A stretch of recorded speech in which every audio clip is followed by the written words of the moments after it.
¿Están listos? Sí, sí, amén. Así que el título de hoy, la batalla espiritual. Siguiendo el trazo de las Escrituras, es decir, no solamente un pasaje o un versículo, sino siguiendo todo el trazo de la Escritura, descubrimos lo que realmente significa la batalla espiritual. Existe efectivamente una guerra y existe una batalla espiritual. Y por lo tanto hay un enemigo. Y necesitamos identificar a ese enemigo. A ese enemigo la Escritura le llama diablo, Satanás.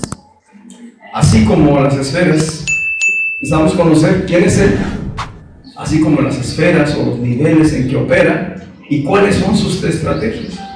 Dice el apóstol Pablo que esto es importante conocerlo en 2 Corintios 2:11. Es importante conocerlo para no ignorar sus planes engañosos. 2 Corintios 2:11, para no ignorar sus planes engañosos y que no saque ventaja de nosotros. Es importante, ¿verdad? Dice otra versión, para que Satanás no se aproveche de nosotros, pues ya conocemos sus maquinaciones malignas. Así que es importante identificar de quién habla cuando está hablando del diablo, Satanás. ¿Qué tipo de estrategias tiene? Y lo más importante de este mensaje y de esta enseñanza no es que neguemos la existencia de Satanás o del diablo, de ninguna manera. Negarlo sería darle la oportunidad precisamente de que nos sorprenda, de que no sepamos cómo opera y entonces nos ataque. Tampoco es levantarlo como alguien tan poderoso semejante a Dios, de ninguna manera. No hay nadie que le tenga la altura para estar a nivel de Dios, que Él es el Todopoderoso, el Omnipotente. Dios es el único con esas tres cualidades: omnisapiente, todo lo sabe; omnipotente, todo lo puede; y omnipresente, está en todas partes. Satanás no tiene esas cualidades. Él no es todopoderoso, no puede estar en todas partes, ni tampoco es omnisapiente, no lo sabe todo. Él está bajo la autoridad de Dios. Y estamos identificando que se trata de un espíritu, sí, que opera en la esfera global del mundo, del sistema del mundo, pero que también opera en lo individual. Sí, hay dos áreas donde opera Satanás: una externa, general, global, que ataca a toda la humanidad, y hay otra individual, personal, interna. Por eso es importante tenerlo identificado. ¿Sí? Sí. Por eso estamos profundizando. Cuando Pablo se refiere aquí y le dice a la iglesia de Corinto que no deben ignorar los planes engañosos para que no saque ventaja, para que no se aproveche de la iglesia, el contexto es que hubo un hombre creyente de la iglesia de Corinto que cuestionó la autoridad del apóstol Pablo. Empezó a cuestionar su autoridad apostólica, empezó a cuestionar su autoridad, su enseñanza, y entonces generó rumores e intrigas en contra del apóstol Pablo. ¿Qué sucede cuando hay una persona con estas características? Crea división, crea confusión. Y entonces Pablo, que en ese momento no estaba presente, le dice a la iglesia que había que tomar medidas con personas como estas.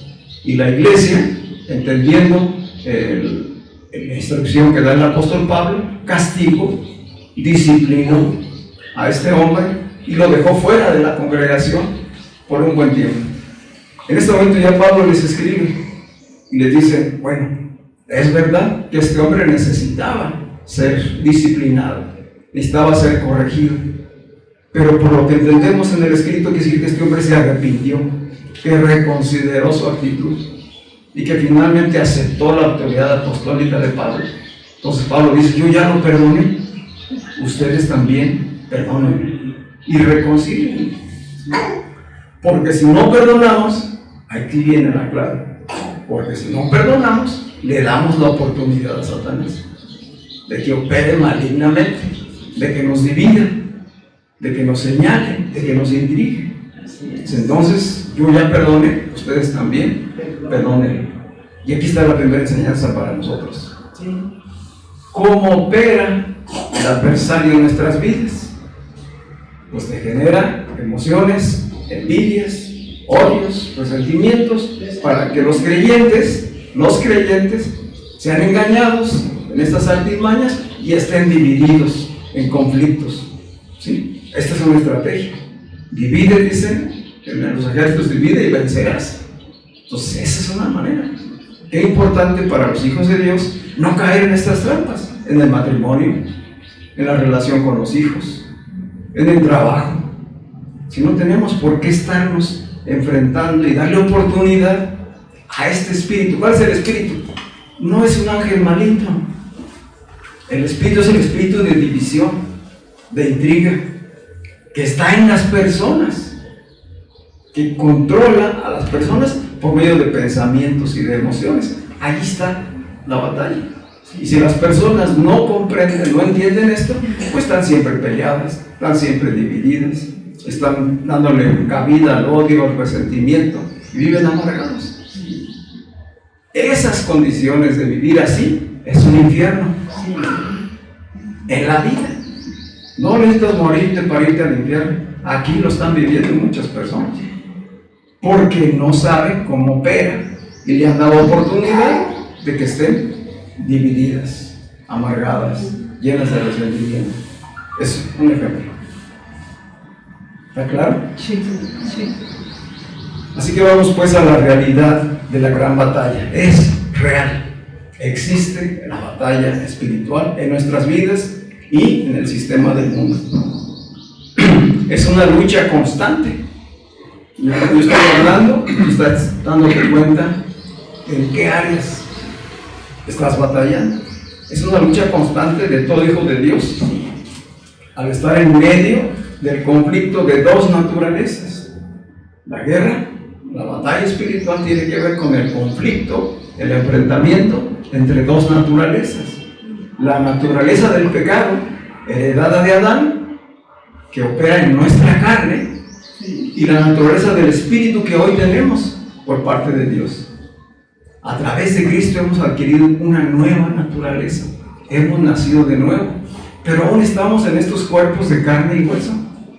El alma es quien gobierna esa área de nuestras vidas y entonces se opone.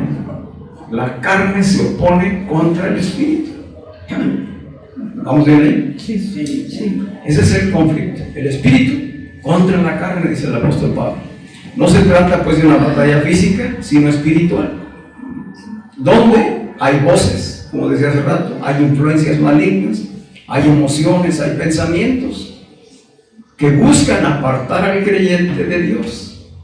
Ese es el objetivo.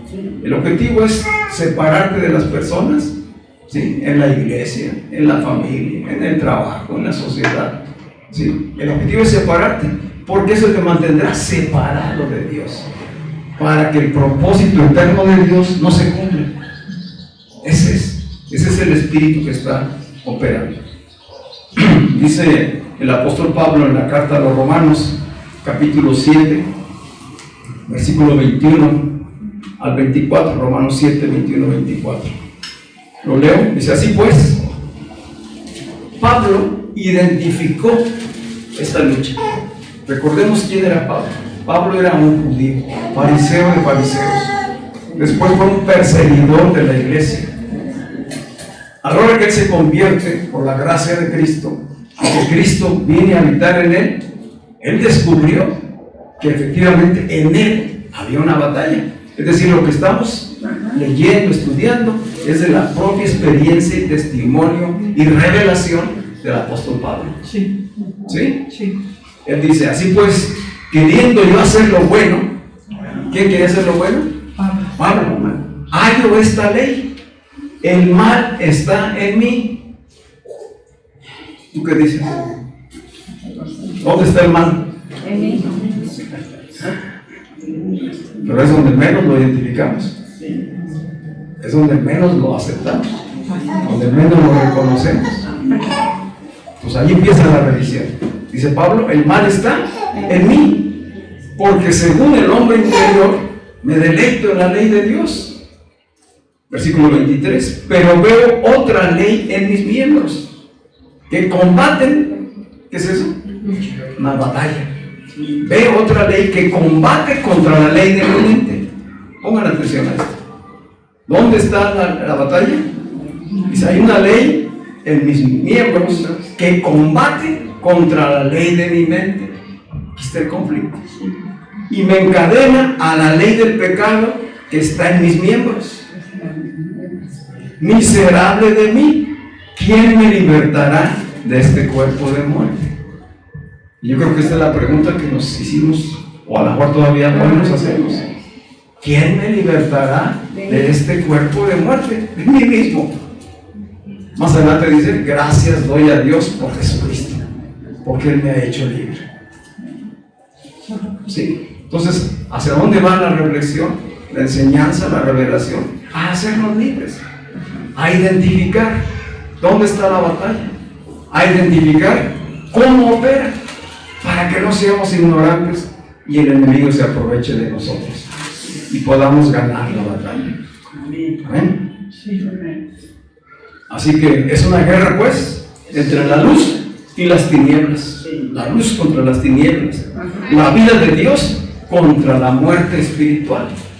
Pero solamente los nacidos de nuevo por la obra del Espíritu Santo pueden enfrentar la batalla. El que no ha nacido de nuevo no experimenta la batalla. ¿Por qué? Porque está muerto, está cautivo, le pertenece al mundo.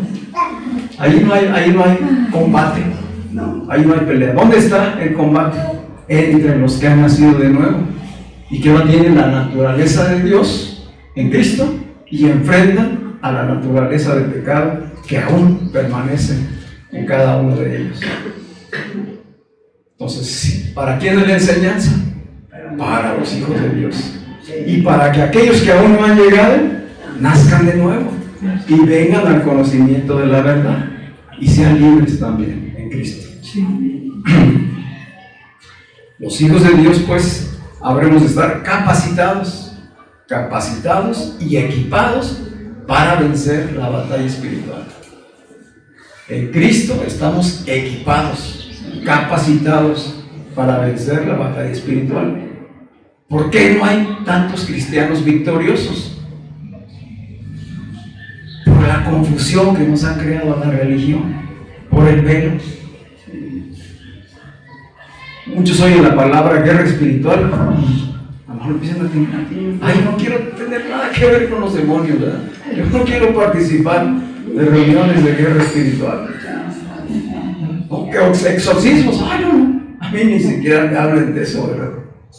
Entonces, ¿qué sucede ahí? Hay ignorancia.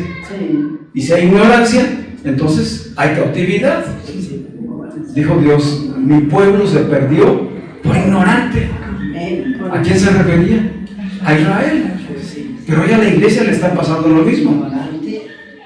Le está pasando lo mismo a la iglesia. Porque con el velo de la religión no se conoce ni se comprende la revelación. Y si no se comprende, no hay acciones concretas de transformación. Entonces, esta es la importancia de esta enseñanza. Dice Pablo en la carta a los Efesios, vamos a leer el pasaje principal de esta enseñanza, Efesios 6, versículos 10 al 18. ¿Estamos ahí? Sí. ¿Cómo se llama ese pasaje ahí en tu Biblia? Toda la armadura de Dios. Toda la armadura de Dios. Voy a leer. Dice el versículo 10, dice Pablo. Recuerden que estas palabras del apóstol Pablo son al final de la carta a los Efesios.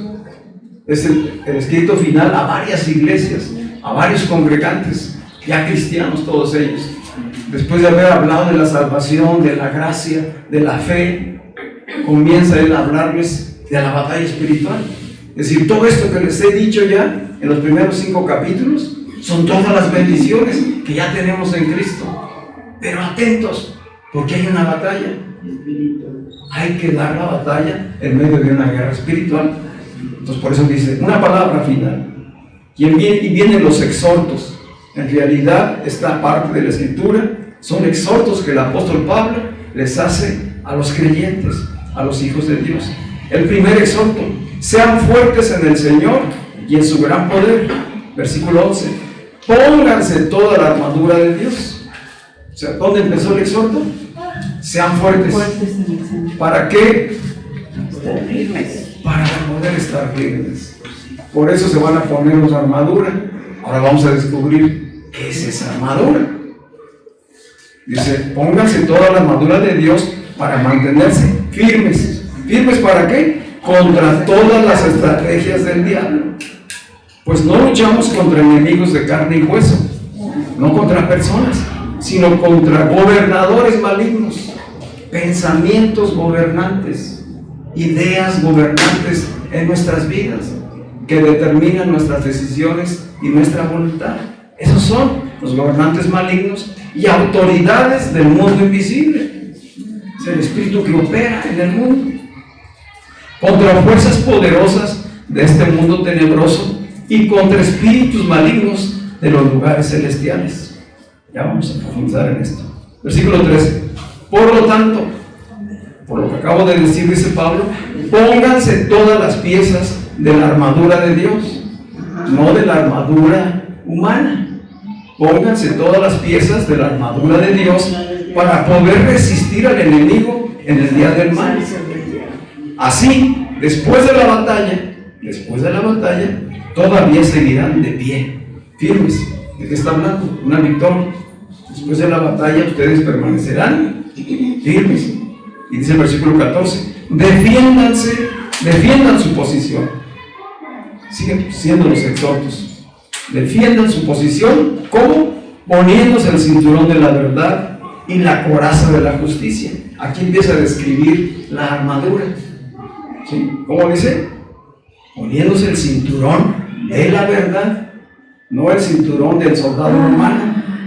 Poniéndose la coraza de justicia de Dios, no la coraza que usaban los guerreros. Pónganse como calzado la paz que proviene de la buena noticia del Evangelio, a fin de estar completamente preparados.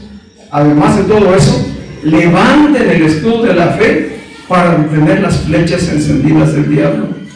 Pónganse la salvación como casco y tomen la espada del Espíritu, la cual es la palabra de Dios.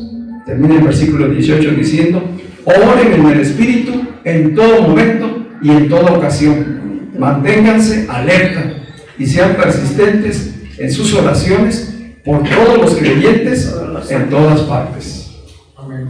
No nada más se trata de mí, sino también de quién? De todos los creyentes, de toda la iglesia.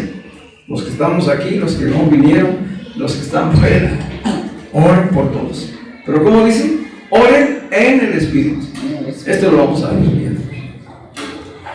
Quiero aclarar la frase esta que menciona Pablo, donde dice que nuestra batalla es contra espíritus malignos de los lugares celestiales. Y aquí hay mucha imaginación y mucha mitología, ¿sí? Y se empiezan a imaginar cosas que no son reales, a fantasear. Y las personas en esta idea se reúnen para hacer guerra espiritual, gritando, haciendo cosas, danzando, no sé cuántas expresiones que hay, pero que son puras emociones y que son puras expresiones al aire, sin entendimiento. ¿Ustedes creen, en la línea de entendimiento que tenemos hoy, que en el cielo va a haber espíritus malignos? Entonces, ¿de qué está hablando Pablo? Porque dice espíritus malignos de los lugares celestiales. El cielo en la Escritura tiene varias interpretaciones y definiciones.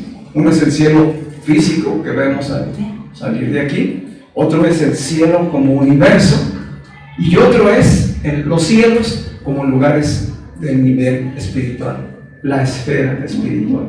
Aquí está hablando de la esfera espiritual. espíritus que se mueven en la esfera espiritual. Y esa esfera espiritual opera en nuestras mentes. De tal manera que señalo mi cabeza, pero la mente no está aquí exactamente. La mente es el proceso de pensamiento y de emociones que opera en todo nuestro cuerpo. Hoy los científicos reconocen que hay neuronas en nuestro corazón, que hay neuronas en nuestros intestinos. Por eso cuando tú experimentas una emoción o un pensamiento, no solamente lo sientes en tu cabeza, lo sientes en tu corazón, lo sientes en tus intestinos, ¿sí? Entonces, cuando dice la mente, se está refiriendo a esa operación que abarca todo tu ser, que te conmueve, que te sacude, pensamientos que te llenan de temor, de angustia, emociones que te llenan de coraje, deseos de hacer cosas a veces contrarias a la voluntad de Dios.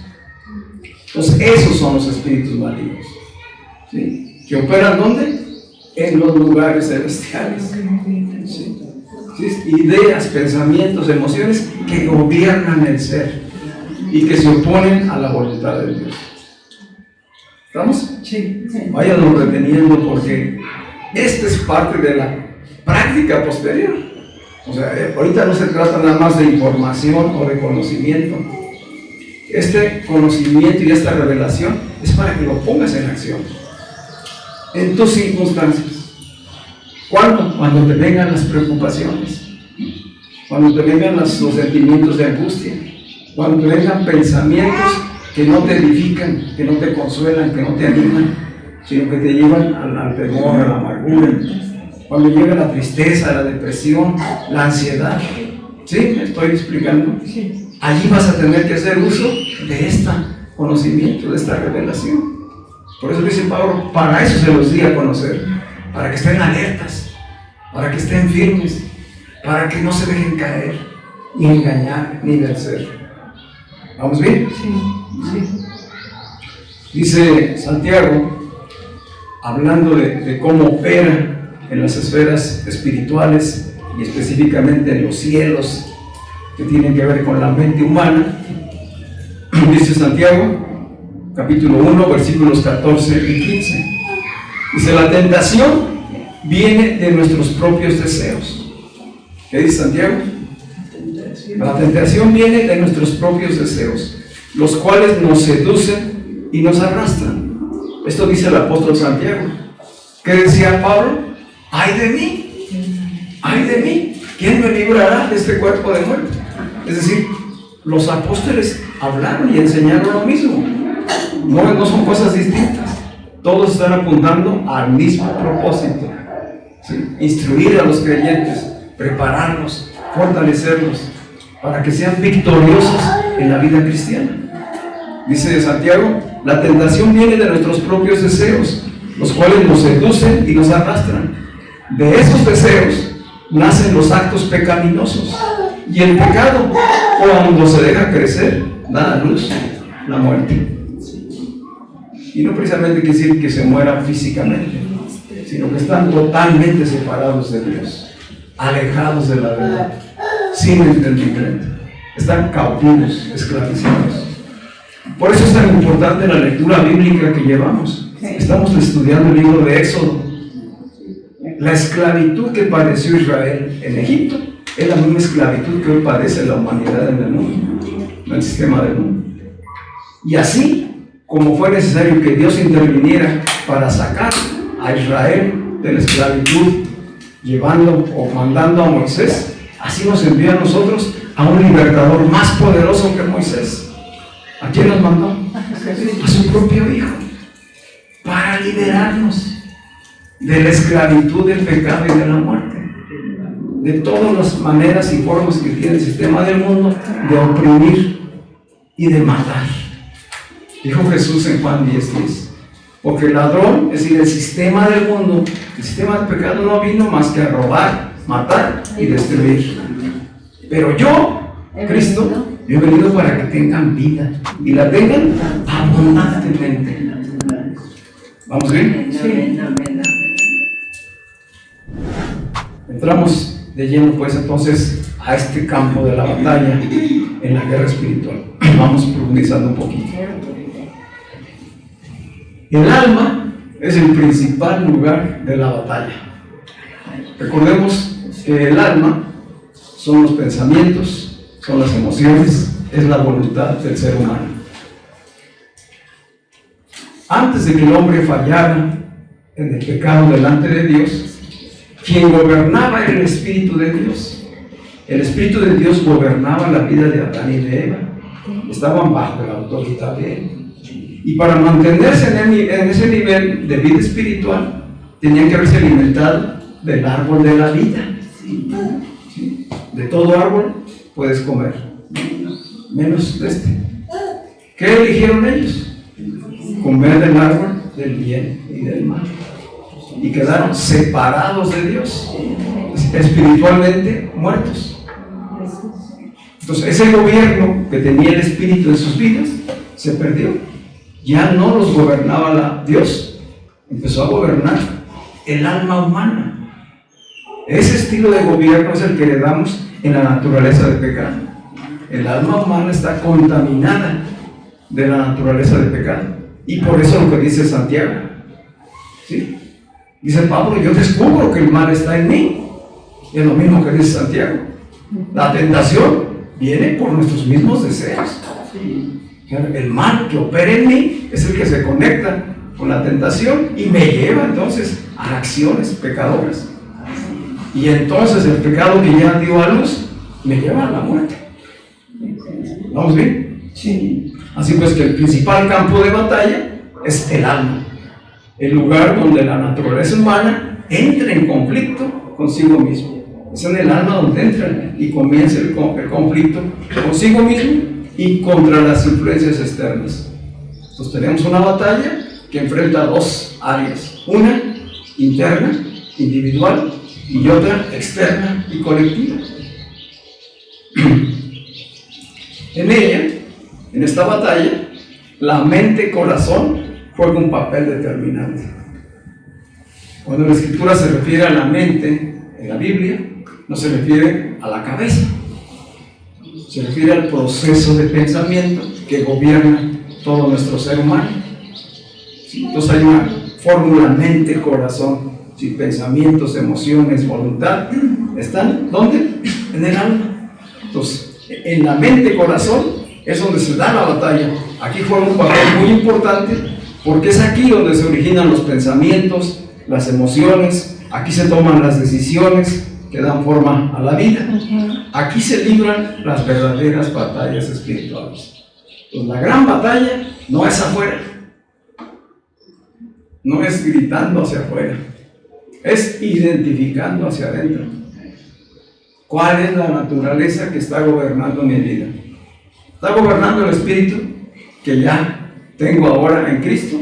¿O está gobernando todavía mi alma con sus deseos, con sus pensamientos, con sus emociones que vienen de la influencia del mundo o de otras personas?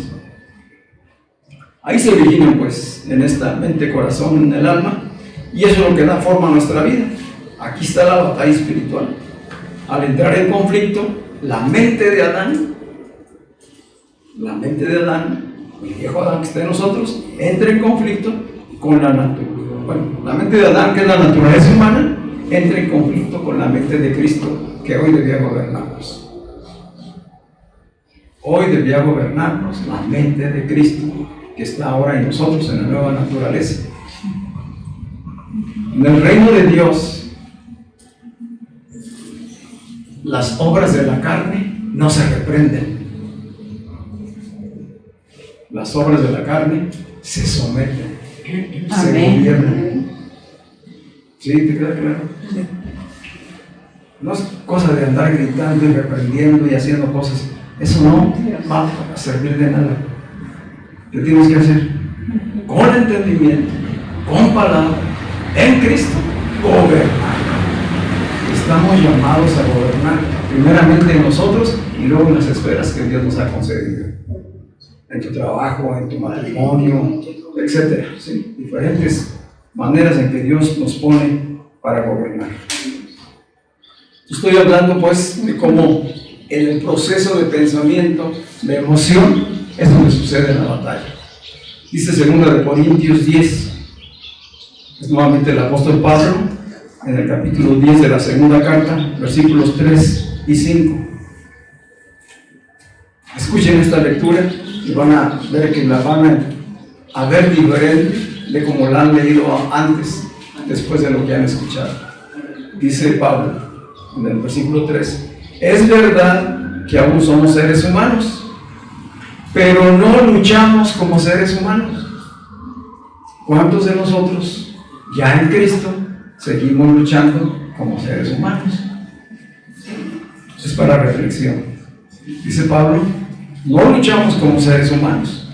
Las armas con las que luchamos no son las de este mundo, sino son las poderosas armas de Dios. Es importante saber cuáles son.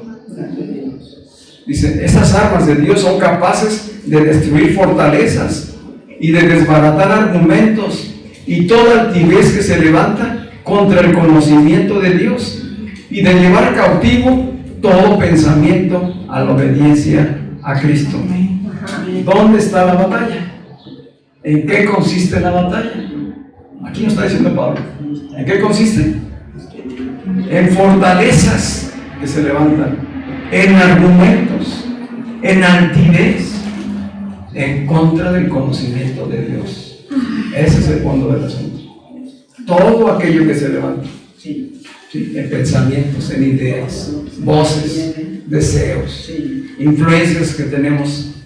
¿Y cómo se usan las armas poderosas de Dios? Llevando cautivo, ¿qué? Todo pensamiento a la obediencia a Cristo. ¿Está listo? Subraya eso ahí en tu Biblia. Esto es gobierno. Esto es gobierno. Llevar cautivo todo pensamiento a la obediencia a Cristo. Tú eres un gobernante en Cristo. Cada uno de nosotros es un gobernante de sus propios pensamientos, de sus deseos, de sus emociones, de su voluntad. Cada vez que tú ejerces el gobierno de Dios en esa área, tú eres vencedor, tú eres victorioso. Satanás no puede hacer nada contra ti, porque el vencedor vive en cada uno de nosotros. Sí. Y Él ya venció. Él ya venció a la muerte y al pecado. Ya venció a Satanás en la cruz a través de su muerte y su resurrección. Él está derrotado, porque a eso vino Jesús, a destruir todas las obras del diablo. ¿Vamos entendiendo lo que implican estas declaraciones? Dice 2 Corintios 11:3, confirmando lo que estamos hablando. 2 Corintios 11:3. Dice Pablo a la misma iglesia de Corinto. Recuerda que siempre que les está hablando a creyentes de iglesias locales. Dice Pablo, pero temo que así como la serpiente con su astucia engañó a Eva. ¿Cómo fue que la serpiente engañó a Eva? Con su astucia. ¿Cómo se manifestó esa astucia? En la mente. Voces. Voces. Acuérdense lo que leímos ya allá en Génesis. ¿Cómo empezó la serpiente a hablar? Con que Dios te dijo. No es cierto, no morirás. Sino que Dios sabe que si comes este árbol vas a ser semejante a Dios. ¿Cómo se llama eso? Es una guerra de voces, de propósitos. Es un acto de gobierno. Si Dios ya le había dicho, de este árbol no comerás, ¿qué tenía que haber hecho? Gobernar, someter a la serpiente y no permitir caer en la provocación y en la tentación. Por eso dice Pablo, por eso le estoy dando a conocer las armas espirituales, por eso les hablo de una armadura, porque temo que a ustedes les pase lo mismo, que siendo ya creyentes, que ya estando en Cristo, venga la serpiente, que es un símbolo, ¿verdad? Venga la tentación, venga la provocación, vengan los pensamientos de desánimo, y entonces los cautiven, los engañen. Dice que con su astucia engañó a Eva, y entonces vuestras mentes, ¿dónde está la batalla? En la mente. Vuestras mentes sean desviadas de la sencillez y pureza de la devoción a Cristo. Ese es el objetivo del adversario. Desviarnos, apartarnos del propósito de Dios. Igual que lo hizo allá en el Edén. Entonces lo que está escrito en la palabra no son historias. No es información. ¿Qué es? Es revelación. Es enseñanza. Que hemos oído a veces, muchas veces, pero que no le hemos aplicado. Porque no habíamos entendido perfectamente de qué se trataba esto. Pensábamos que se trataba nada más de ir el domingo a una reunión y salir contentos ahí porque ya escuchamos palabras, porque vimos a algunos hermanos. No, la batalla es todos los días, 24/7. Por eso la adoración a Dios ha de ser 24/7, no el domingo, no nada más el domingo. Así pues que entonces vemos dos áreas de operación. Es el alma, que se manifiesta en lo interno y en lo externo. En lo interno es la mente-cuerpo. Esa es la esfera espiritual donde se combate internamente, individualmente. Ahí se generan necesidades y deseos desordenados que pueden esclavizar y destruir a la persona al actuar en contra de la voluntad de Dios. A esto los apóstoles le llamaron las concupiscencias de la carne. Así lo llama Santiago. Dice, nadie diga que Dios lo tentó, porque Dios no tienta a nadie. El mal está en usted, el mal está adentro. Y entonces la concupiscencia, los deseos exagerados del placer, lo van a llevar al pecado. Alertas, dice. Por eso dice Pablo, si yo veo que hay otra ley en mis miembros, hay una ley en mi cuerpo que me hace guerra contra la ley de mi mente y me hace prisionero de la ley del pecado que está en mis miembros. La otra influencia, la otra área de influencia es el mundo como sistema. Entonces, cada vez que hablo de estas esferas, estoy hablando de Satanás, estoy hablando del diablo. Ese es operando, un espíritu que opera en mí, en cada uno de nosotros, en ese combate, ¿sí?, de la ley del espíritu contra la ley del pecado. Y una influencia externa, que es el sistema del mundo, creando deseos, creando necesidades, destruyendo, matando, robando, lo que nosotros vemos en las noticias todos los días. Ese es. Entonces está operando, claro que sí. Pero no es un ángel malvado, ni tampoco es un espíritu omnipresente, omnipotente.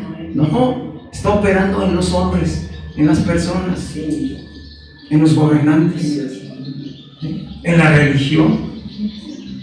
Donde quiera que se le ha dado oportunidad, roba, destruye y mata a las personas. Así pues que, hablando del mundo, habla de una superestructura. Es una superestructura con la que difícilmente podemos pelear directamente. Ahí no podemos vencer. Por eso necesitamos, esto dice Pablo, la oración. Todos con este entendimiento. Dice, pues todos estamos bajo la influencia de la maldad. Dice Primera de Juan 5:19. Primera de Juan 5:19.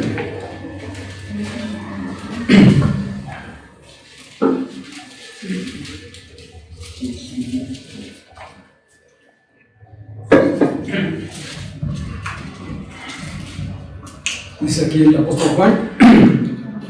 Ya vimos la opinión del apóstol, bueno, no la opinión, la enseñanza del apóstol Pablo. Ya vimos la enseñanza del apóstol Santiago. Ahora el apóstol Juan, en su primera carta, capítulo 5, versículo 19, dice, sabemos que somos de Dios. ¿Te incluyes? Sí. ¿En ese plural? Sí. ¿Qué dice? Sabemos. ¿Cómo sabemos? Por revelación, por la obra del Espíritu en nosotros. Porque Cristo vive en mí y yo en Cristo. Sabemos que somos de Dios. Y el mundo entero está bajo el maligno. Ese es el sistema del mundo. Ese es Satanás operando ahí. ¿De qué está hablando aquí el apóstol Juan? De ideologías, de religiones, de filosofías, de culturas, de estructuras de gobierno. Todo lo que el mundo es y que se opone a la voluntad de Dios, esclavizando a la humanidad, como lo hizo Egipto con Israel allá en el Éxodo. Dice Juan en el capítulo 2 de su primera carta, primera de Juan 2, versículos 15 y 16. Les habla a los hijos de Dios, a los creyentes. ¿Qué les dice? No améis al mundo, sino amen a Satanás. No amen al diablo. No amen al mundo, ni las cosas que están en el mundo. Si alguno ama al mundo, el amor del Padre no está en él. Así es. Qué tremendo, ¿verdad? Sí. Y nos lleva a revisarnos. Pues esto está escrito para revisar, para darnos cuenta quién gobierna tu vida, cuál es la principal influencia, cómo tomas decisiones en tu vida, qué transformación ha habido desde que estás en Cristo. O estamos viviendo en esa ambigüedad de estar en Cristo, de seguir en el mundo.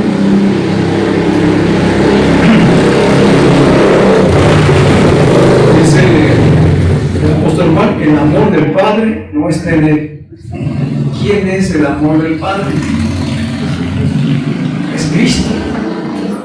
Nosotros no podríamos tener el amor del Padre si Cristo no viviera en nosotros. Dijo Pablo, el amor de Dios se ha derramado en nuestros corazones por Cristo que vive y habita en nosotros. Entonces, cuando dice el amor del Padre, ¿de quién está hablando? De Cristo. Versículo 16 dice, porque todo lo que hay en el mundo, esto es lo que nos abre los ojos a entender a ese sistema. Todo lo que hay en el mundo, los deseos de la carne, los deseos de los ojos y la vanagloria de la vida no provienen del Padre, sino del mundo. ¿Vamos entendiendo? Así que voy a terminar con esto.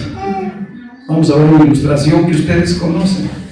Desde el inicio de su ministerio, Jesús, desde el inicio de su ministerio, inmediatamente que fue bautizado en el río Jordán, dice la Escritura en Marcos, en Mateo y en Lucas, ¿qué sucedió con Jesús en cuanto fue bautizado? Que fue llevado por el Espíritu al desierto. ¿Para qué fue llevado? Para ser tentado. ¿Tentado en qué? En su carne. Así igual que tú y que yo. Igual que tú y que yo. Él estaba en carne. ¿Sí? Y el Espíritu lo llevó a que fuera tentado allá. 40 días en ayuno, sin alimento. Y hacia el final de esos 40 días, ¿qué dice la Escritura? Que vino Satanás. Recuerden, no es un ángel maligno. ¿Quién vino? ¿Quién vino delante de Jesús? Era el mismo. Era él en ese tiempo, después de 40 días de ayuno, enfrentándose a su naturaleza carnal, a los deseos, a sus necesidades, porque era necesario que así fuera probado, porque él estaba llamado a destruir a la carne. Jesús fue a la cruz a destruir la carne, esa naturaleza pecaminosa que le damos de Adán, y empezó venciéndola en luchas, en batallas. Es el ejemplo para nosotros. Lo enfrentó en su humanidad.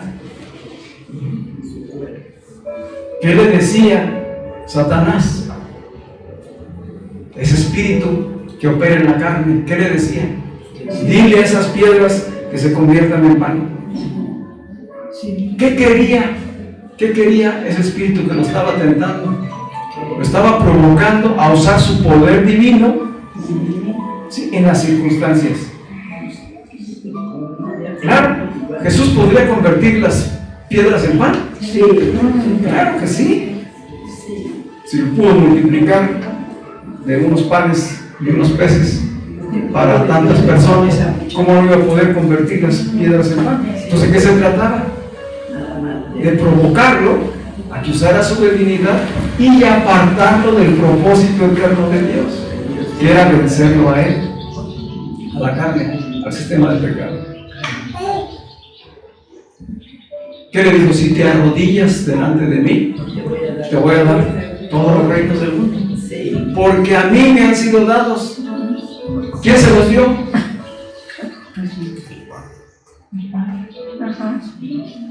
Adán. Adán se los dio. ¿Cuándo se los dio? Allá en Edén, cuando desobedeció a Dios y le dio el gobierno, los reinos, le dio el gobierno a la serpiente, que es una imagen. ¿Vamos entendiendo? Sí. ¿Contra quién fue la lucha entonces? Él quería que Jesús se postrara ante el sistema del mundo para adquirir poder y autoridad y apartarlo de la misión que tenía de parte de Dios: vencer al pecado y a la muerte en la cruz y en la resurrección, para tomar entonces sí toda la autoridad. Dijo Jesús después de que resucitó: toda autoridad me ha sido dada en el cielo y en la tierra y aún debajo de la tierra. ¿Por qué? Porque él fue obediente hasta lo sumo, hasta lo más grande. ¿Qué fue lo que venció? ¿Cómo venció? ¿Cómo venció Jesús? Escrito está: no tentarás al Señor tu Dios. Con la palabra revelada y con la mente enfocada en el propósito eterno. Tú y yo estamos llamados a lo mismo. Nuestras armas no son carnales, son espirituales, y su fuente es Cristo primero y la palabra de Dios, para combatir todos los pensamientos, deseos, ideas, religión, etc. ¿Estamos? Jesús resistió y permaneció firme en un momento de mucha vulnerabilidad. Después de 40 días su carne estaba muy vulnerable. Eso fue a lo que él se enfrentó, y lo venció desde el Espíritu. Lo venció desde el Espíritu, en la plena obediencia y confianza en Dios y en su palabra. Es lo mismo lo que tú y yo estamos llamados. Amén. Vamos a repetir.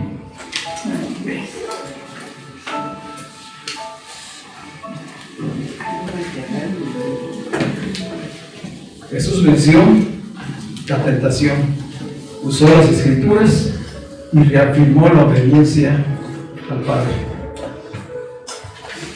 ¿Qué debemos hacer tú y yo esta semana? Tenemos un desafío. La palabra, dijo Jesús: todo aquel que me oye estas palabras y las hace, le llamaré un hombre prudente, que edificó su casa sobre la roca. Pero aquel que oye y no hace, lo trataré como a un hombre imprudente, que construyó sobre la arena.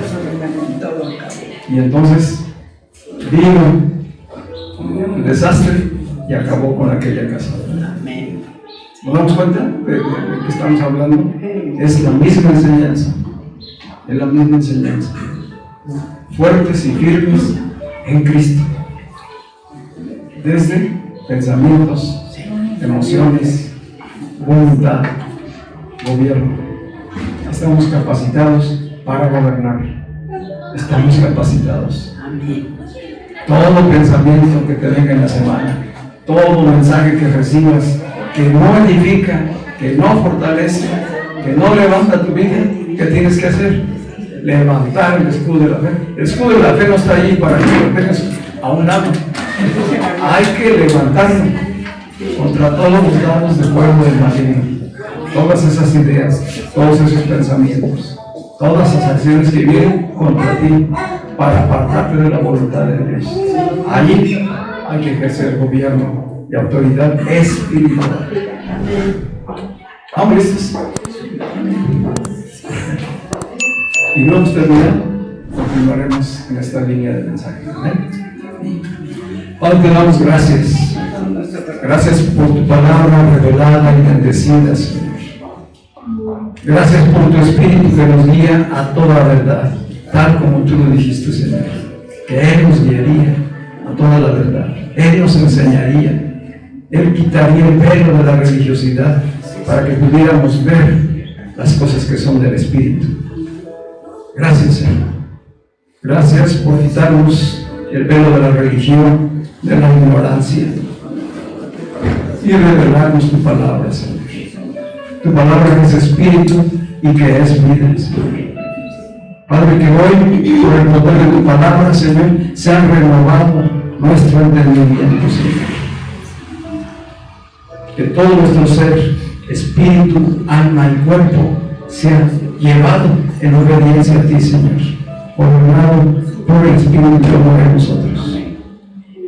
Padre, que todos aquellos que hoy por primera vez escuchan este mensaje o que no habían comprendido esta revelación, tu Espíritu obra en ellos, trayéndolos a salvación, a reconciliación, a ser parte de tu reino, Señor. Gracias, porque hoy es una realidad que el reino de Dios opera en nosotros y que está con nosotros, Señor. Enséñanos a hacer tu voluntad, Señor. Que no nos conformemos solamente con conocer, con tener la información, sino que haya una voluntad determinada a hacer, a poner por obra lo que tú nos has mostrado, Señor. Todo esto para bien de nuestras vidas, para bien de nuestras vidas. Porque Cristo no vino a mejorar nuestras vidas, no vino a darnos líneas morales de buen vivir. Él vino a transformar nuestras vidas. Y esta es la palabra de vida que transforma, que transforma. Gracias te damos por todo ello, Padre, en el nombre de Jesús. Amén. Amén. Y amén. Damos un aplauso al Señor.